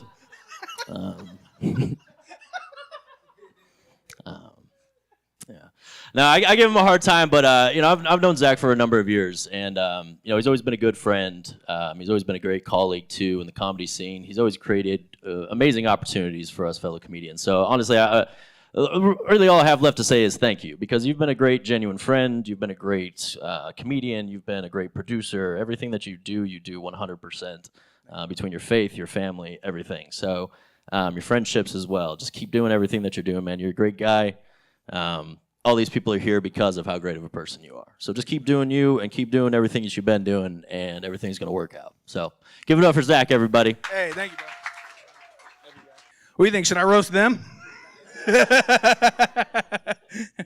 I don't really got much to say except for, man, I'm just grateful for these guys, especially, like Jordan said, he doesn't go to church and doesn't walk the walk sometimes. But, he's on the path, though. He's seeking, he's seeking, And I call him Chris Rock every time he comes on the stage. He's Chris Rock if Chris Rock never got his teeth done. Anthony Fink, man, he's got a huge head, and that's kind of obvious, You have to really look around him if you're trying to see a KFC sign or something, I'm like, yo, move, I gotta see the special, and he's like Johnny Bravo and Jimmy Neutron had a love child. Robb Ross, man, he's already made enough jokes about himself tonight. I don't have to rip him too much, but he's a good guy, and he definitely looks like a used car salesman. He definitely got these jeans at Goodwill. That's 100% sure. And he's always trying to save a buck. He's always trying to save a buck. He'll offer you a burrito, but you gotta pay taxes on it. That's the kind of guy he is, But they've been awesome. Give it up for them, everybody. Thank you so much. Thanks for coming up here today, y'all. Thanks for roasting me. And I want to personally thank every single person that came out here tonight, man. It was just so fun, and it was so cool to be able to reflect on all God's done. And I just appreciate the kind words about giving everything 100%, because I feel like that is what the Lord wants. He wants us to give 100% to everything we do. And so if I can encourage you to do one thing, is to take that with you, and everything you do, just apply 100%, 10 toes down, just lean in and step into it, because he's going to bless that. He blesses what you put your hands to, and that's scripture, so allow him to bless that, and just work towards it, and just live your life for him, because I promise you there's rewards on the other side, and there's fruit from it. And sometimes it could feel like you're just double sowing. We've had seasons where I felt like I've just been on overload, just sowing into things, but then you start to see the harvest on a night like tonight, where you get to see the impact that you make in people's lives, as well as just the community that you've built and the friendships you've formed, as well as just everybody that tunes into the show and just grows in their faith because of what we're doing. So I love you. Thank you so much. We do have, Rob mentioned it, we do have some books in the back. If you don't have a copy, I would love to sign one for you. And then we also have some shirts and a hat. And if you want to support the ministry in any way, knowing that tonight was a free show, and make sure you guys subscribe to the show if you haven't yet. If you're some new friends here, Taylor's brother, Make sure you subscribe to the show. Thank you for being here, brother. And make sure y'all show some love to Launchbox as well if you guys are ever interested in collabing here. Come on out. And before y'all leave, let's take pictures. Let's have fun. Let's connect. Let's just talk about Jesus. Whatever y'all want to do. Let's have a good time. And I really appreciate y'all. We'll see you at the next live event. I don't know when it is. I'm probably going to take the summer off. Live events are fun, but they're also, oh my gosh, getting everybody to get in sync with this was a task. So I am ready for a vacation. Anybody else? Absolutely. Well, I hope you have a great summer. I'll sign your yearbook in the back. All right, guys, have a great one. Thank you so much. I love y'all.